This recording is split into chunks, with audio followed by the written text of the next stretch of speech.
आओ बच्चों, चलो देखो केमिस्ट्री का हम लोग पहला चैप्टर शुरू करते हैं। Mole concept. मोल कॉन्सेप्ट ये बुक्स में some basic concept of chemistry नाम से दिया रहता है और इसमें 3 पार्ट होते हैं। हम लोग अभी some basic concept of chemistry chapter का पहला पार्ट पढ़ने जा रहे हैं। मोल कॉन्सेप्ट बहुत इंपॉर्टेंट चैप्टर है क्योंकि पूरा फिजिकल केमिस्ट्री इसी के ऊपर बेस्ड है। इसमें देखो हम लोग क्या क्या पढ़ेंगे, बहुत सारी चीजें हम लोग इसमें पढ़ेंगे।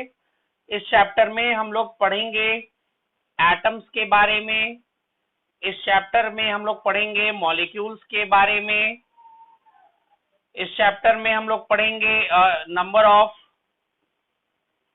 इलेक्ट्रॉन्स, प्रोटॉन्स एंड न्यूट्रॉन्स निकालना। फिर इस चैप्टर में हम लोग पढ़ेंगे चार्ज का कैलकुलेशन ऑफ चार्ज। फिर इस चैप्टर में हम लोग पढ़ेंगे volume condition, volume at STP NTP, ठीक है ना। फिर इस चैप्टर में हम लोग पढ़ेंगे एम्पिरिकल फॉर्मूला और मॉलिक्यूलर फॉर्मूला निकालना, एम्पिरिकल एंड मॉलिक्यूलर फॉर्मूला। कितना हो गया? 6 टॉपिक हो गया। फिर हम लोग इस चैप्टर में डेंसिटी से रिलेटेड क्वेश्चंस पढ़ेंगे, डेंसिटी का कॉन्सेप्ट पढ़ेंगे। फिर हम लोग इसमें एवरेज एटॉमिक मास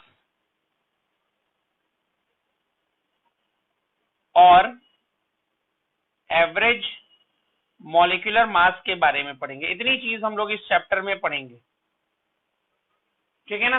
इतनी ये सारी चीजें तो बहुत इंपॉर्टेंट चैप्टर है। बहुत सारी चीजें देखो, जो पढ़ा रहे हैं प्रॉपर नोट्स बनाएंगे।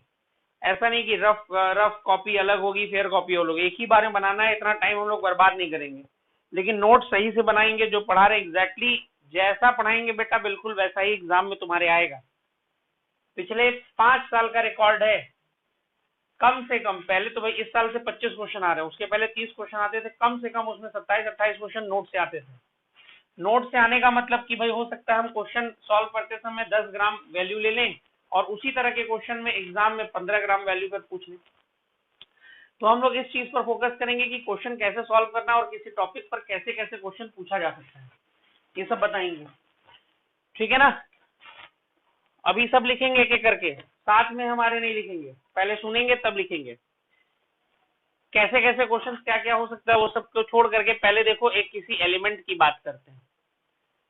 किसी भी एलिमेंट को हम लोग Z X A इस तरह से लिख सकते हैं। किसी भी एलिमेंट, ये एलिमेंट है, ये एलिमेंट है।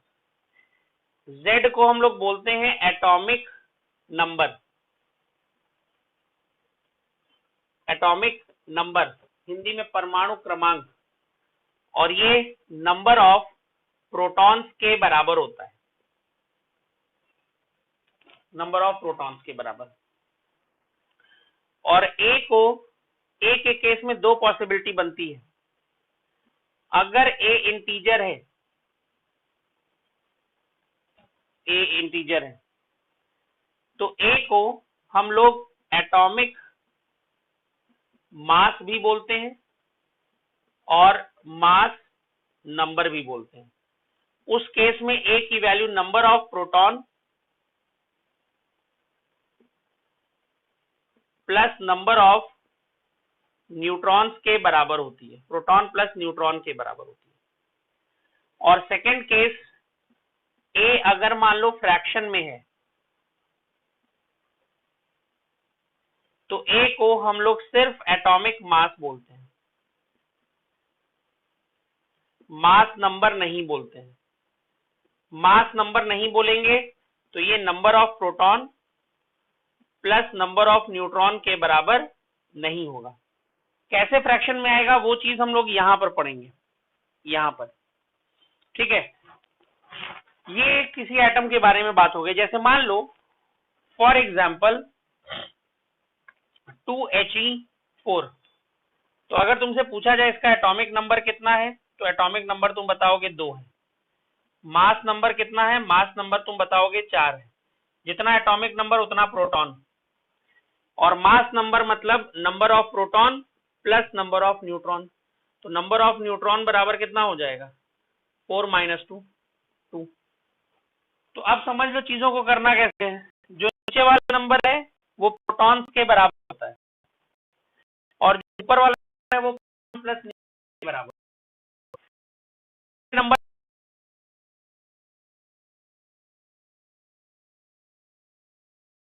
को माइनस करोगे न्यूट्रॉन मिल जाएगा। और अभी कोई चार्ज वाली चीज हम लोग नहीं पढ़ेंगे, यहाँ पर थर्ड कॉन्सेप्ट, यहाँ पर हम चार्ज वाली चीज पढ़ेंगे। तब इलेक्ट्रॉन और प्रोटॉन की संख्या बदल सकती है जब चार्ज होगा। जब कोई चार्ज नहीं है तो प्रोटॉन और इलेक्ट्रॉन्स का नंबर बराबर होता है। फिर से समझ लो, नीचे वाला number atomic number number of proton के बराबर होता है, ऊपर वाला number mass number proton plus neutron के बराबर होता है। तो ऊपर वाले नंबर में से नीचे वाले नंबर को माइनस करोगे तो तुमको न्यूट्रॉन मिल जाएगा। क्योंकि अभी कोई चार्ज नहीं है, चार्ज आएगा तो बताएंगे क्या होगा। क्योंकि अभी कोई चार्ज नहीं है तो जितना प्रोटॉन होगा उतना ही इलेक्ट्रॉन होगा। ये एकदम बेसिक, ये क्लास 10 तक ये सब चीज तुम लोग पढ़े हो, लेकिन फिर भी हम एकदम बेसिक से पढ़ाएंगे, उससे ज्यादा बेसिक कुछ नहीं हो सकता है। ठीक है ना। इसको लिखो कि इस चैप्टर में हमको क्या क्या पढ़ना है, और एलिमेंट के बारे में थोड़ा सा इतना लिख लो, फिर हम लोग एटम्स से शुरुआत करेंगे। लिखो, इतना लिखो जल्दी से।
जल्दी से लिखो भाई इसको।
चलो उम्मीद है लिख लिए होगे। अब आओ देखो बच्चों,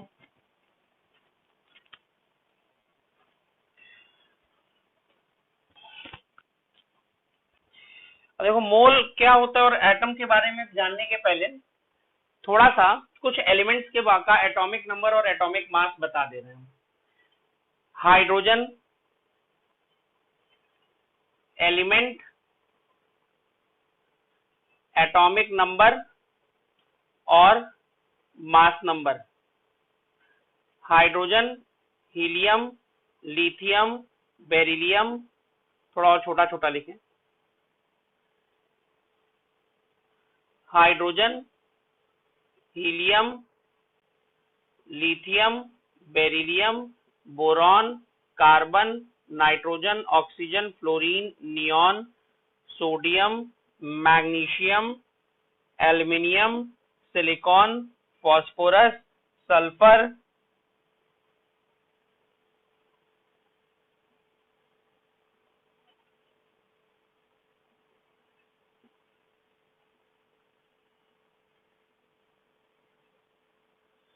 ये वो चीज है जिसकी तुमको जरूरत पड़ेगी पूरे मोल कॉन्सेप्ट में। एटॉमिक नंबर तो भाई सीक्वेंस में हो गया 1 2 3 4 5 6 7 8 9 10 11 12 13 14 15 16। मास नंबर या एटॉमिक मास जनरलाइज कर लेते हैं। एटॉमिक मास हाइड्रोजन का 1, हीलियम का 4, लिथियम का 7, beryllium 9, boron 11, carbon 12, nitrogen 14, oxygen 16, fluorine 19, neon 20, sodium 23, magnesium 24, aluminium 27, silicon 28, phosphorus 31, sulphur 32। ठीक है, इसके बाद यहां पर लिख लेते हैं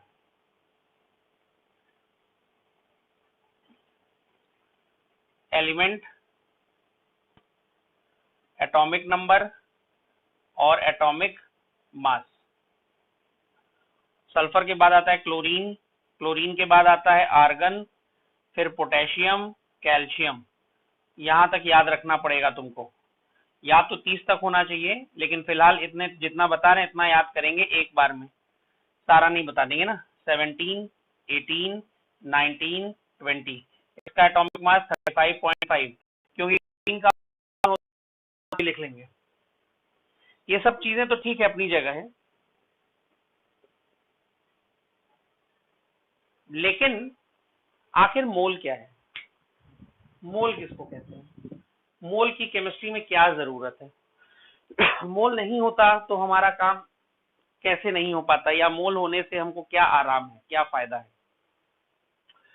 तो देखो भाई, अलग अलग तरह की चीजों को काउंट करने के लिए, मेजर करने के लिए हम लोग अलग अलग यूनिट यूज करते हैं। जैसे जब तुम बाजार में कभी कोई फल लेने जाओ तो तुम बनाना जब लेते हो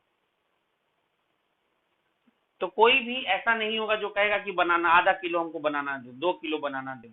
तुम बोल दो 6 पीस दे दो, 1 दर्जन दे दो, 2 दर्जन दे दो। तो जैसे ही तुम 12 पीस बोलते हो उसका एक अलग से नाम आ जाता है 1 दर्जन। क्यों ऐसा करते हो? क्योंकि बनाना का कोई भी तुम बंच जो उठाते हो, इस बंच में से हमको चाहिए, उसमें सारे के सारे केलों का साइज एक जैसा होता है। लेकिन जब आप एप्पल लेने जाते हैं तो एप्पल के साथ ऐसा नहीं है, अलग अलग वैरायटी का दाम अलग अलग होता है, लेकिन एक ही वैरायटी में एप्पल्स का साइज कोई छोटा कोई बड़ा हो सकता है। तो वहां तुम कभी नहीं कहते हो हमको 1 दर्जन एप्पल दे दो। अगर 1 दर्जन एप्पल तुम ले रहे हो तो भी तुम उसको, उसका वेट कितना होगा उसके हिसाब से पेमेंट करते हो, उसके वजन के हिसाब से। तो इसको हम लोग केजी में लेते हैं। जब हम लोग क्रिकेट खेल रहे होते हैं तो 100 रन बनाते ही एक नया नाम आ जाता है सेंचुरी।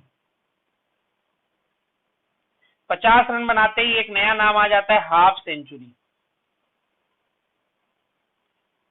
है ना? उसी तरह से atoms, molecules, electron, proton, neutron, ये सब इतने ज्यादा छोटे होते हैं कि हम लोग जो नॉर्मल काउंट करने के लिए जो भी नंबर यूज करते हैं भाई, हम लोग मैक्सिमम क्या यूज करते हैं, बिलियन ट्रिलियन तक यूज करते हैं काउंट करने के लिए। लेकिन वो सब इतने छोटे नंबर हो जाते हैं इनके लिए कि कोई फर्क नहीं पड़ेगा। 1 बिलियन एटम का मतलब ही नहीं कुछ निकलेगा। 100 करोड़ एटम अगर तुम एक जगह रख लो, उससे पता ही नहीं, कुछ पता ही नहीं चलेगा, इतना कम उसका मास हो जाएगा, उसको तुम मेजर ही नहीं कर पाओगे। तो ये सब इतने ज्यादा छोटे होते हैं, इनके लिए हमको एक बहुत बड़े यूनिट की जरूरत पड़ती है, उसको हम एक बड़े की जरूरत पड़ती है। उसको एवोगैड्रो ने खोजा था और उसको हम लोग एवोगैड्रो नंबर बोलते हैं, जिसकी वैल्यू होती है 6.022 इंटू 10⁻23, या कहीं कहीं पर 6.023 इंटू 10⁻23 भी लिखा हुआ मिलता है, दोनों लिखा हुआ मिलता है।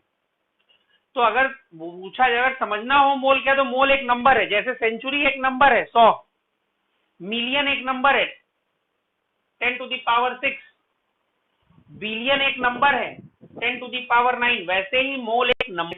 इस एक मार्कर के अंदर कई मोल एटम्स होंगे, कई मोल एटम्स होंगे, कई मोल मॉलिक्यूल्स होंगे। तो बहुत ज्यादा छोटी चीजों के लिए हमको मोल की जरूरत पड़ती है, और मोल बेसिकली एक नंबर है। ये तो आपके समझने के लिए है, बाकी डेफिनेशन की जहां तक बात है तो डेफिनेशन हम बताएंगे। पहले चलो इतना लिख लो, फिर हम मोल क्यों यूज करते हैं ये बता दिया, मोल का बेसिकली अंडरस्टैंडिंग के लिए मतलब क्या होता है वो बता दिया। अब मोल की डेफिनेशन लिखवाएंगे, बस इतना लिखेंगे, बाकी कुछ नहीं, ये सब लिखना नहीं है, बस आपके समझने के लिए था।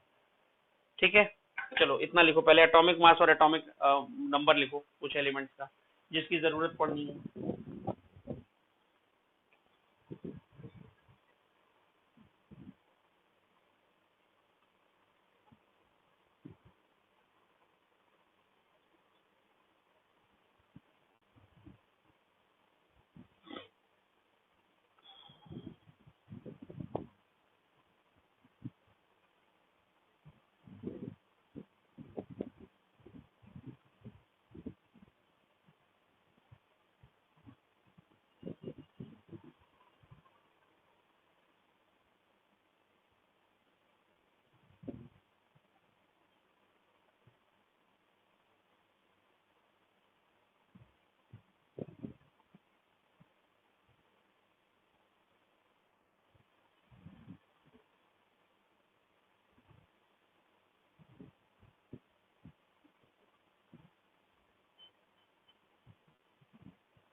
चलो हो गया होगा ये।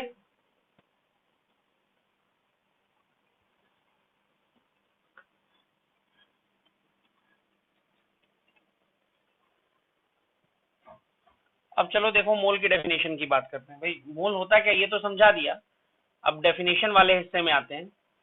तो मोल की डेफिनेशन क्या बनाई गई, देखो जैसे मोल की डेफिनेशन शुरुआत में जब बनाई गई थी तो ऑक्सीजन और हाइड्रोजन लिया गया था, लेकिन ऑक्सीजन और हाइड्रोजन दोनों ही गैस होता है। तो लोगों ने क्या किया कि कार्बन ले लिया। कार्बन सॉलिड एलिमेंट्स में, वो सॉलिड में पाया जाने वाला, अर्थ में सबसे ज्यादा पाया जाने वाला एलिमेंट है। कार्बन सॉलिड स्टेट में अर्थ में पाया जाने वाला सबसे ज्यादा पाया जाने वाला एलिमेंट है, इसलिए कार्बन ले लिया गया। क्या होगा देखो, number of atoms present in 12 gram of carbon 12 isotope. Carbon के 2 आइसोटोप पाए जाते हैं। आइसोटोप मतलब समस्थानिक, इज कॉल्ड 1 मोल। कार्बन के 2 आइसोटोप पाए जाते हैं, कार्बन 12 और कार्बन 14। तो कार्बन 14 हर जगह नहीं पाया जाता है, कार्बन 12 हर जगह पाया जाता है। तुम जहां भी बैठ करके ये लेक्चर देख रहे होगे, तुम अगर आसपास नजर दौड़ाओगे तुमको कार्बन दिखेगा, लकड़ी जरूर दिख जाएगी। कहीं भी तुम बैठे हो, कहीं भी दुनिया के किसी भी कोने में तुम बैठे रहोगे, तुमको आसपास नजर घुमाओगे तो कहीं ना कहीं कार्बन जरूर दिखाई देगा। इसीलिए कार्बन को लिया गया, ठीक है। और 1 मोल बराबर 6.022 इंटू 10 टू दी पावर 23 बराबर एवोगैड्रो नंबर। इसको हम लोग Na लिखते हैं, ठीक है। ये तो मोल की बात हो गई। अब देखो एटम, अभी लिख लेना उसको, भाई समझा तो दिया ही था। ये डेफिनेशन हो गई। एटम में हम लोग एटम का 2 तरह का मास डिफाइन करते हैं। एक हम लोग पढ़ते हैं एटॉमिक मास, और एक हम लोग पढ़ते हैं ग्राम एटॉमिक मास।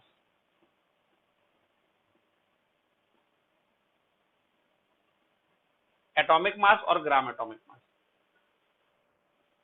एटॉमिक मास क्या होता है, मास of 1 atom of any element. किसी भी एलिमेंट के एक एटम का मास एटॉमिक मास कहलाता है।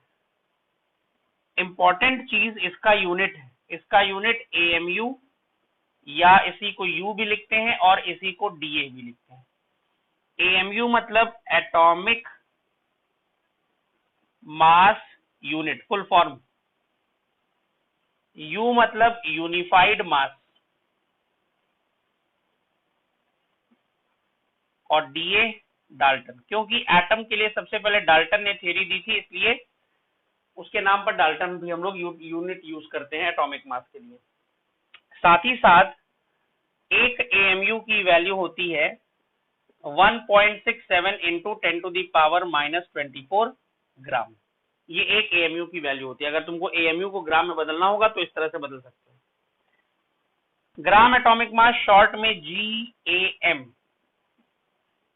मास ऑफ 1 मोल मतलब 6.022 into 10 to the power 23 atoms of any element, और इसका यूनिट होता है ग्राम।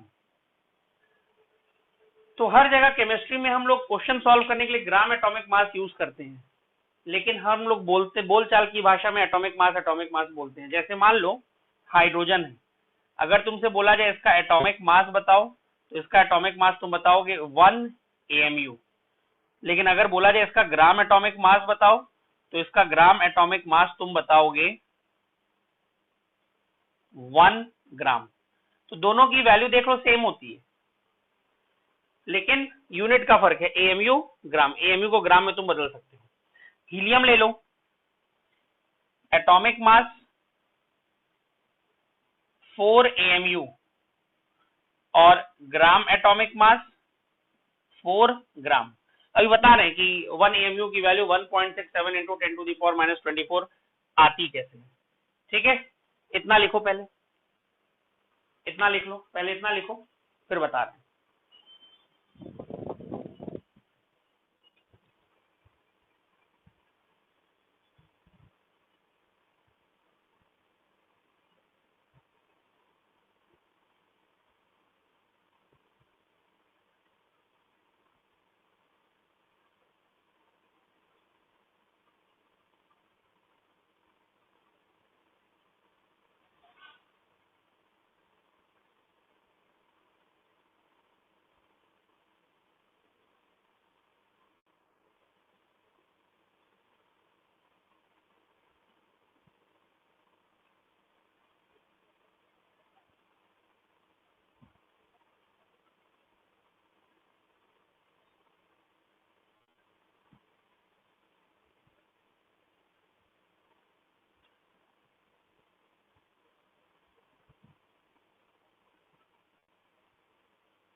आओ देखो अब,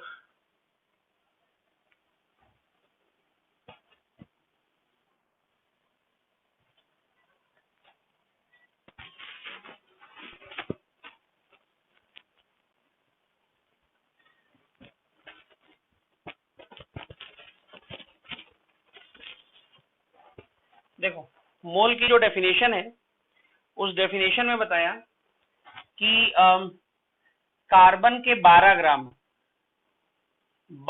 ग्राम कार्बन में 6.022 into 10 to the power 23 atoms होंगे कार्बन के।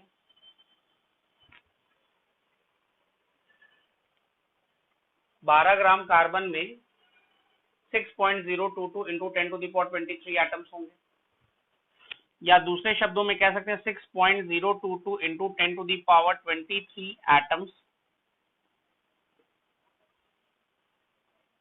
के लिए कार्बन का 12 ग्राम होना चाहिए। एक एटम के लिए कितना होना चाहिए? 12/6.022 इंटू 10 टू दी पावर 23 ग्राम, इतना होना चाहिए एक एटम के लिए। अब हम जानते हैं कि किसी भी एलिमेंट के एक एटम का जो मास होता है, तो भाई किसी भी एलिमेंट के लिए, तो कार्बन के लिए भी वही बात होगी। तो कार्बन के एक एटम का मास 6 होना चाहिए कितना? 12 AMU होना चाहिए। कार्बन का एटॉमिक मास 12 होता है ना। तो अब इन दोनों को देखो, यहां से एक बात समझ में आ रही है कि 12/6.022 इंटू 10 टू दी पावर 23 ग्राम जो है, इसको हम लोग 12 AMU के बराबर लिख सकते हैं। कार्बन के एक एटम का मास 12 AMU होता है, हमको ये पता है, और मोल की डेफिनेशन से कार्बन के एक एटम का मास इतना आ रहा है। तो अब इन दोनों में क्या फर्क है भाई? 12 तो फिक्स हो गया। अब हम कह सकते हैं जो AMU की वैल्यू है ये basically 1/6.022 into 10 to the power 23 है। भाई 12 और 12 आ गया, यहाँ पर एक्स्ट्रा में यही ना आ रहा है 1/6.022 इंटू 10 टू दी पावर 23। तो AMU की value 1/6.022 into 10 to the power 23। इसको जब सॉल्व करोगे तो लगभग 1.67 into 10 to the power -24 gram आ जाएगा। यही तो है भाई, 12 हो गया और AMU बाकी सारी चीजें आपस में 12 निकल गया, तो 1 gram upon this is equal to AMU आ गया। एक बात तो ये हो गई। तो यहां से एक चीज आ जाती है, या फिर कार्बन के एक एटम का मास 12 ग्राम होता है। AMU के लिए एक और बात हम कह सकते हैं भाई, कार्बन के एक एटम का मास 12 AMU होता है। तो अगर इसका हम लोग 1/12 पार्ट कर दें, 4 पार्ट, 1 2 3 4 5 6 7 8 पार्ट हुआ ना, 8 पार्ट बराबर बराबर 12 हिस्सों में डिवाइड कर देते हैं इसको।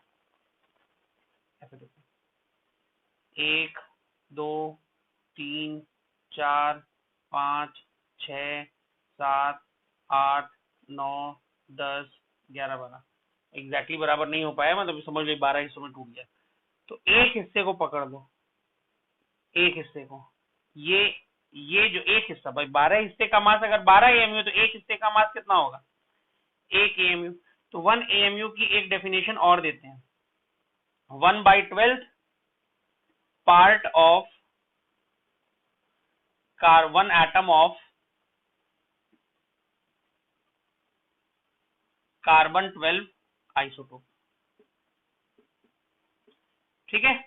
और AMU 1 AMU कैसे इतना आएगा ये बता दिए। तो ये लिखने की जरूरत नहीं है, कहीं से पूछने की जरूरत नहीं पड़ती है, ये बस तुम्हारे समझने के लिए बताया।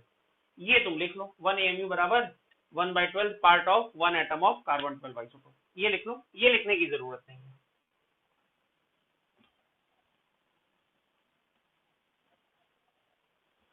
हालांकि जो अभी पढ़ा रहे हैं वो सारी चीज तुम लोग क्लास 10th में पढ़ के आए हो, सारी चीज तुम लोग क्लास 10th में पढ़ चुके हो। लेकिन ठीक है भाई, हमारा काम है पढ़ाना, हम सारी चीजें तुम लोगों को फिर से बताएंगे।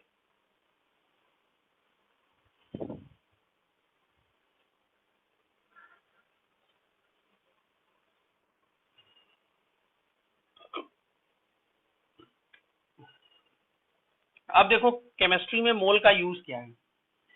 मोल, केमिस्ट्री में मोल का यूज क्या है? मास और नंबर के बीच में रिलेशन बताना। नंबर मतलब number of atoms, number of molecules, कुछ भी हो सकता है। मास से मोल निकाल सकते हो, मोल से मास निकाल सकते हो, नंबर से मोल निकाल सकते हो, मोल से नंबर निकाल सकते हो। तो हम कह सकते हैं मोल का काम मास और नंबर, दो अलग अलग चीजें, इनको आपस में जोड़ना है। मास और मोल, मास और नंबर के बीच में मोल आएगा जो इन दोनों को कनेक्ट करेगा। जब भी तुम मोल निकालोगे, चाहे मास से मोल निकालो चाहे नंबर से, तुमको डिवाइड करना है। ध्यान रखना, जब भी मोल निकालोगे डिवाइड करना है। मास से मोल निकालोगे तो एटम का मास दिया होगा तो एटॉमिक मास से डिवाइड करना, मॉलिक्यूल का मास दिया होगा तो मॉलिक्यूलर मास से डिवाइड करना। नंबर से मोल निकालोगे तो एवोगैड्रो नंबर से डिवाइड करना, 6.022 इंटू 10⁻23। और मोल से जब भी तुम कुछ और निकालोगे मल्टीप्लाई। मोल से मास निकालोगे तो एटॉमिक मास या मॉलिक्यूलर मास से मल्टीप्लाई कर देना, और मोल से नंबर निकालोगे तो एवोगैड्रो नंबर से मल्टीप्लाई कर देना, 6.022 इंटू 10⁻23। ध्यान रखेंगे एवोगैड्रो नंबर की वैल्यू, ये डायग्राम याद रखेंगे, एवोगैड्रो नंबर की वैल्यू भले ही 6.022 इंटू 10⁻23 होती है, लेकिन हम लोग अपने कैलकुलेशन को कम करने के लिए एवोगैड्रो नंबर की वैल्यू हर जगह 6 इंटू 10⁻23 ले लेंगे। 6 इंटू 10⁻23 कैसे ये आया वो भी समझ लो। जैसे कार्बन के एक मोल में 12 ग्राम होता है, तो 4 मोल में कितना होगा, 12 इंटू 4 ग्राम।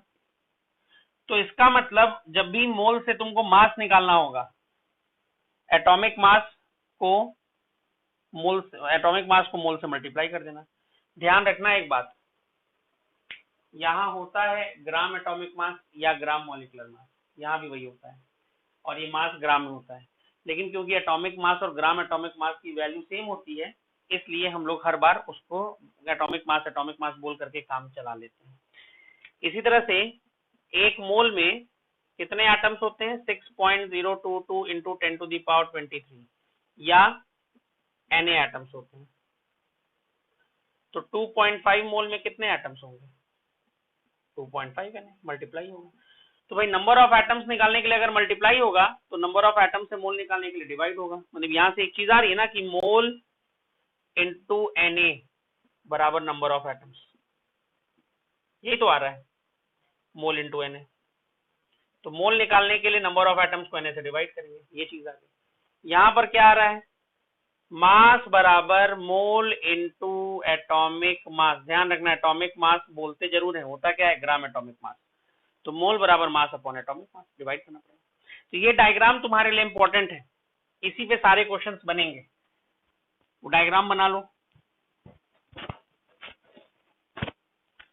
और फिर क्वेश्चन करते हैं। एलिमेंट, मास,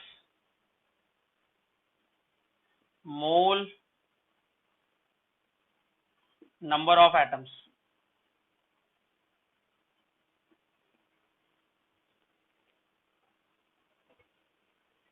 हाइड्रोजन 2 ग्राम, लिथियम 7 ग्राम, बोरॉन 22 ग्राम, सोडियम 2.3 ग्राम,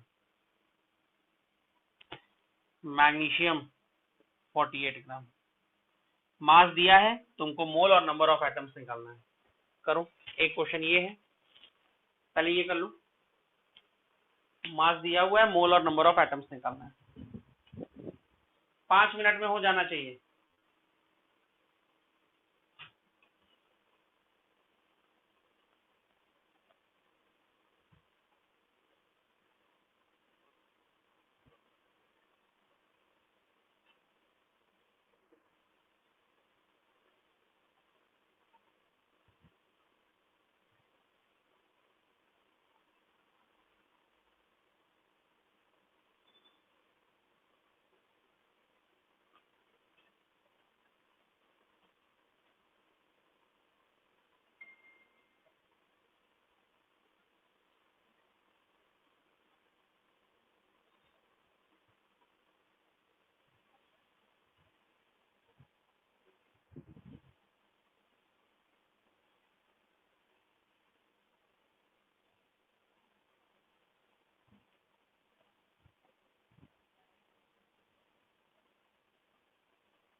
है ग्राम एटॉमिक मास या एटॉमिक मास जो भी बोलो, उसकी वैल्यू पता होनी चाहिए भाई।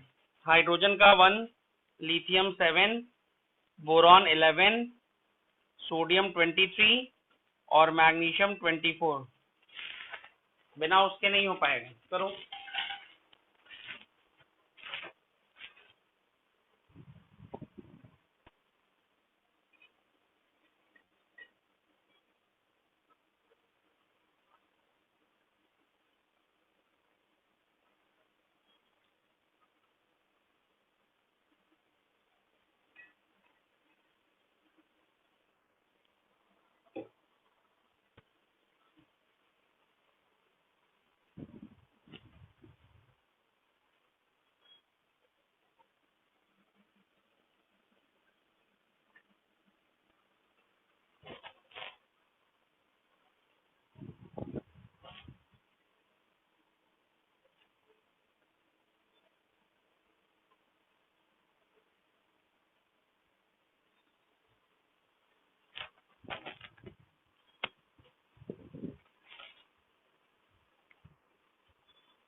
आओ चलो देखो, मास दिया है, मोल निकालना है। मास दिया है, मोल निकालना है। देखो कौन सा एरो फॉलो करोगे। ये वाला एरो लगेगा, डिवाइड करना है। मास को ग्राम एटॉमिक मास से डिवाइड कर दो। 2, 7 divide by 7, 1, 22 divide by 11, 2, 2.3 divide by 23, 0.1, 48 divide by 24, 2। मोल आ गया। मोल से नंबर ऑफ एटम्स निकालना है। यहाँ से ये मास से डायरेक्ट नंबर ऑफ एटम्स तो तुम निकाल ही नहीं सकते थे, पहले मोल निकालना जरूरी था। अब मोल से नंबर की तरफ जाओ। देखो ये वाला एरो है, मल्टीप्लाई करना है। किससे मल्टीप्लाई करना है? Na से। जब जरूरत होगी तो Na की वैल्यू रख देना, अभी जरूरत नहीं है तो वैल्यू रखने की जरूरत नहीं है। झूठी में कैलकुलेशन क्यों बढ़ाएं, सिंपल है। समझ में आया होगा भाई सभी को। ठीक है, तो देखो 3 तरह से क्वेश्चन पूछ सकते, 3 चीजें ना। पहले वाले मास दिया था, मोल और नंबर ऑफ एटम्स निकालना था। अब दूसरे क्वेश्चन में मोल दिया रहेगा, एलिमेंट, मास,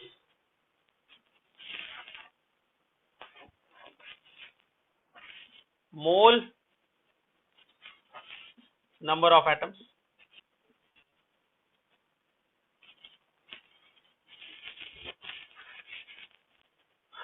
boron 2 mole, carbon 2.5 mole, oxygen 3 moles,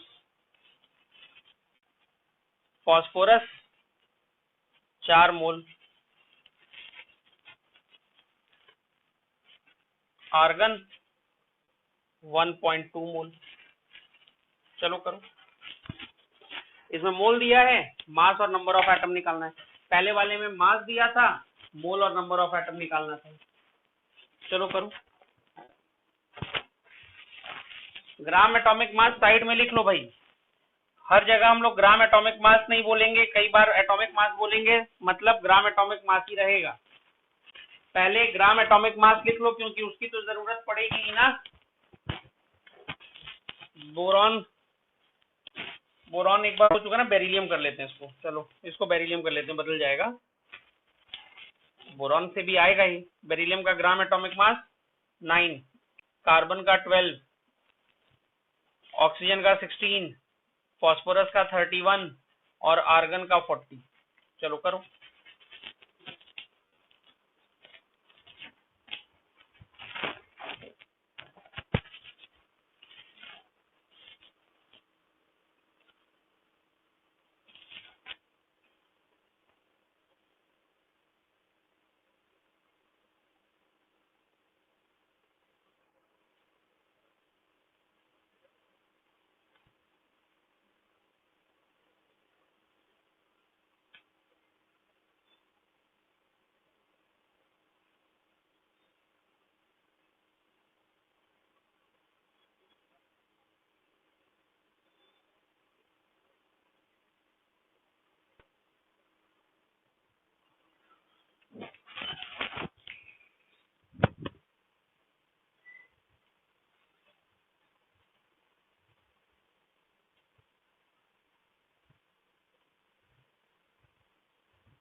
आओ चलो देखो, सिंपल है भाई। मोल से पहले मास निकालना है। मोल से मास को देख लो, कौन सा ये वाला एरो है, मोल से मास की तरफ जाने वाला, मल्टीप्लाई करना है। मोल को ग्राम एटॉमिक मास से मल्टीप्लाई कर दो, 18 ग्राम। 2.5 इंटू 12, 30 ग्राम। 3 इंटू 16, 48 ग्राम। 4 इंटू 31, 124 ग्राम।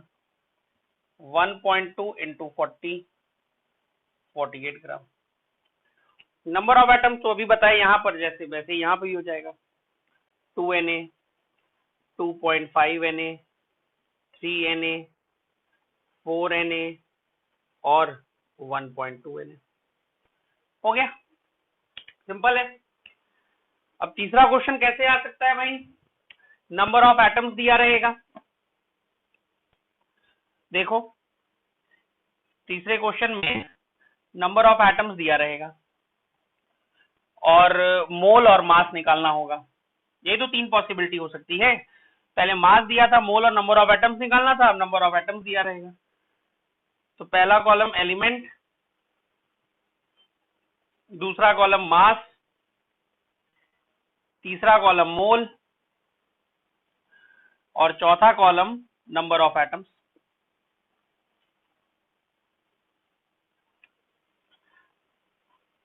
मान लो एल्यूमिनियम है, number of atoms 3 into 10 to the power 24।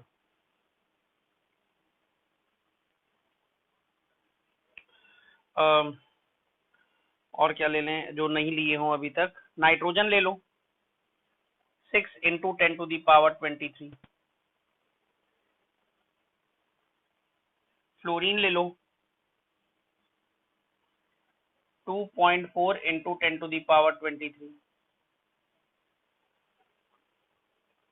Neon ले लो, नियॉन कितना ले लें? 0 पॉइंट या कुछ और ले लेते हैं, चलो 18 इंटू 10 टू दी पावर 23 ले लेते हैं। करो, नंबर ऑफ एटम से मोल और मास निकालो। चलो करो, हो जाना चाहिए, सबका आसान है, सिंपल है एकदम।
और चलो देखो बच्चों, हो गया होगा। नंबर ऑफ एटम्स से मोल कैसे निकालेंगे? डिवाइड करके। अब यहाँ वैल्यू दिया है तो एवोगैड्रो नंबर की वैल्यू रखेंगे। एवोगैड्रो नंबर की वैल्यू कितनी होती है? 6.022 इंटू 10 टू दी पावर 23। लेकिन हम ले कितना लेते हैं? 6 into 10 to the power 23। 3 into 10 to the power 24 को 6 इंटू 10 टू दी पावर 23 से डिवाइड कर दो। डिवाइड तो कर ही लोगे, डिवीजन में नहीं ना किसी को दिक्कत है कि डिवाइड भी नहीं कर पाएंगे? कितना आ जाएगा? 5। एल्यूमिनियम का ग्राम एटॉमिक मास 27, तो मास हो जाएगा mole into gram atomic mass 135 gram. Nitrogen 6 into 10 to the power 23 को 6 इंटू 10 टू दी पावर 23 से डिवाइड कर दो, 1। नाइट्रोजन का ग्राम एटॉमिक मास 14, मास हो जाएगा 1 इंटू 14, 14 ग्राम। फ्लोरीन का ग्राम एटॉमिक मास 19 और नियॉन का 20, तो मोल निकाल लो भाई। 2.4 इंटू 10 टू दी पावर 23 को 6 इंटू 10 टू दी पावर 23 से डिवाइड कर दो, 0.4 मोल। तो ये 0.4 into 19, 7.6 gram. 18 into 10 to the power 23 को 6 इंटू 10 टू दी पावर 23 से डिवाइड कर दो, 3 मोल। 3 इंटू 20, 60 ग्राम। सिंपल, ठीक है ना? तो आज भाई एकदम बेसिक मोल का बताया है, जो बताया है उसको एक बार फिर से रिवीजन करेंगे। अगर कोई डाउट होगा नेक्स्ट क्लास में पूछ लेंगे। आज की क्लास यही खत्म करते हैं। नेक्स्ट क्लास में हम लोग मॉलिक्यूल्स के बारे में पढ़ेंगे, मॉलिक्यूल्स के बारे में, ठीक है ना? चलो आज की क्लास यही खत्म करते हैं। Thank you.